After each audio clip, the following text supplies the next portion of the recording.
Hi, എല്ലാ കൂട്ടുകാർക്കും Riyas home and കിച്ചണിലേക്ക് സ്വാഗതം. ഇന്ന് നമ്മൾ ബ്രോസ്റ്റഡ് ചിക്കനാണ് ട്രൈ ചെയ്യുന്നത് കേട്ടോ. ഒത്തിരി നാളായി വിചാരിക്കുന്ന ഇത് ട്രൈ ചെയ്യണമെന്ന്. അപ്പോൾ ഇതാ ഇതുപോലെ വലിയ കഷ്ണങ്ങളാക്കിയ ചിക്കൻ നന്നായി കഴുകി വൃത്തിയാക്കി നന്നായി കുത്തി ഹോളാക്കിയിട്ട് വെച്ചിട്ടുണ്ട്. പിന്നെ നമ്മളൊരു കപ്പ് മിൽക്ക് ഒരു ബൗളിലേക്ക് ആഡ് ചെയ്യുന്നുണ്ട്. പിന്നെ അതിലേക്ക് ഒരു ടീസ്പൂൺ വിനാഗിരി ചേർത്തിട്ട് നല്ല രീതിയിലൊന്ന് മിക്സ് ചെയ്ത് ബട്ടർ മിൽക്ക് ആക്കി എടുക്കുന്നുണ്ട്. പിന്നെ അതിലേക്ക് കുരുമുളക് പൊടി ചേർത്ത് കൊടുക്കുന്നുണ്ട്, ഒരു ടീസ്പൂൺ.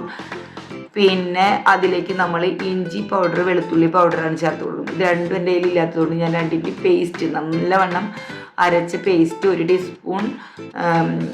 ഒരു ടേബിൾ സ്പൂൺ വെളുത്തുള്ളിയുടെ പേസ്റ്റ് ചേർത്ത് കൊടുത്തിട്ടുണ്ട്. അതുപോലെ തന്നെ 1/2 ടീസ്പൂൺ മാത്രം ഇഞ്ചിയുടെ പേസ്റ്റ് ചേർത്ത് കൊടുത്തിട്ടുണ്ട് കേട്ടോ. പിന്നെ ആവശ്യത്തിന് ഉപ്പും ചേർത്തിട്ട് അതിൽ നന്നായി മിക്സ് ചെയ്തിട്ട് എടുക്കുന്നുണ്ട്. പിന്നെ നമ്മൾ നേരത്തെ തയ്യാറാക്കി വെച്ച ചിക്കൻ ഇതിലേക്ക് നന്നായിട്ട് ഡിപ്പ് ചെയ്ത് നല്ല രീതിയിൽ മിക്സ് ചെയ്തിട്ട് മാറ്റി വയ്ക്കുക കേട്ടോ. ഇത് നന്നായിട്ട് അബ്സോർബ് ചെയ്തിട്ട് ചിക്കനൊക്കെ നല്ല സോഫ്റ്റായിട്ട് വരും കേട്ടോ. കുറച്ച് കഴിയുമ്പോൾ ഒരു 1.5 മണിക്കൂറോളം നമ്മളിത് മാറ്റി വയ്ക്കുന്നുണ്ട്. അത്രയും സോഫ്റ്റായി കിട്ടുന്നുണ്ട് നമുക്കത്. അപ്പോൾ എൻ്റെ വീഡിയോ ആദ്യമായിട്ട് കാണുന്നുണ്ടെങ്കിൽ സബ്സ്ക്രൈബ് ചെയ്യാൻ മറക്കരുത് കേട്ടോ. പിന്നെ നമ്മൾ ഈ ഒരു ബൗളിലേക്ക് 1 കപ്പ് മൈദ എടുക്കുന്നുണ്ട്. അതിലേക്ക് തന്നെ നമ്മളൊരു 1/4 കപ്പിലും കൂടുതലായിട്ട് കോൺഫ്ലവർ എടുക്കുന്നുണ്ട്. ഒരു 3 ടേബിൾ സ്പൂൺ കോൺഫ്ലവർ എടുക്കുന്നുണ്ട്. പിന്നെ അതിൽ കാശ്മീരി ചില്ലി പൗഡർ, പിന്നെ ഉപ്പ്, കുരുമുളക് പൊടി, ഒരു ചെറിയ ടീസ്പൂണിൽ കുറച്ച് ബേക്കിംഗ് സോഡയും ചേർത്ത് കൊടുക്കുന്നുണ്ട് കേട്ടോ.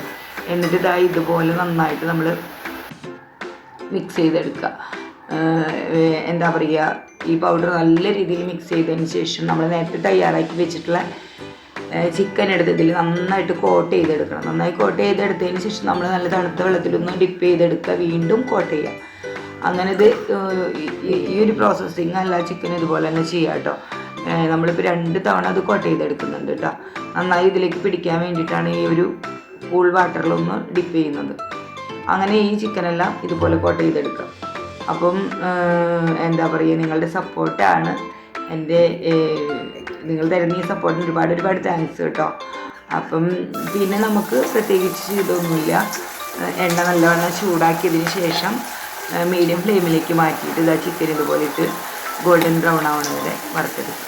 അപ്പോൾ ചെറിയ തീയിലിട്ട് തന്നെ, മീഡിയം ഫ്ലെയിമിലിട്ട് തന്നെ ഇത് വറുത്തെടുക്കണം കേട്ടോ. കാരണം അല്ലെങ്കിൽ ചിക്കനുള്ളിൽ വേവില്ല, പുറം കരിഞ്ഞു പോകും. അപ്പോൾ നമ്മുടെ ബ്രോസ്റ്റഡ് ചിക്കൻ ഇവിടെ റെഡി ആയിട്ടുണ്ട്.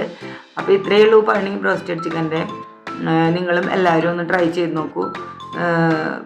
കുട്ടികൾക്കൊക്കെ ഇതുപോലെ നമുക്ക് വീട്ടിലുണ്ടാക്കി കൊടുത്തു കഴിഞ്ഞാൽ പുറത്തുനിന്ന് വാങ്ങിക്കുന്നതിനേക്കാളും ബെറ്ററല്ലേ വീട്ടിൽ കുട്ടികൾക്ക് ഉണ്ടാക്കി. കുട്ടികൾക്ക് ഇഷ്ടമുള്ള സാധനമല്ലേ.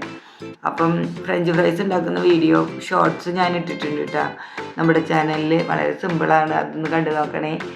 അപ്പോൾ നമ്മുടെ ബ്രോസ്റ്റഡ് ചിക്കൻ ഇവിടെ റെഡി ആയിട്ടുണ്ട്. അപ്പോൾ നമുക്ക് ഇത് എച്ചുവിനോട് തന്നെ ചോദിച്ചു നോക്കാം കേട്ടോ.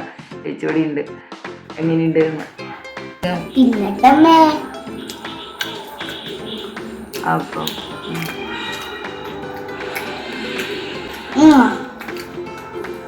ചിക്കനിന്റെ അതേ ടേസ്റ്റ്, ഉൾഭാഗം ചിക്കനിന്റെ പോലെ തന്നെ, പുറത്തത്തെ ഭാഗം അത്ര ശരിയായിട്ടില്ല. കുഴപ്പമില്ല, നന്നായിട്ടുണ്ട്. അപ്പൊ ഇത്രയുള്ള നന്ദി. ബൈ.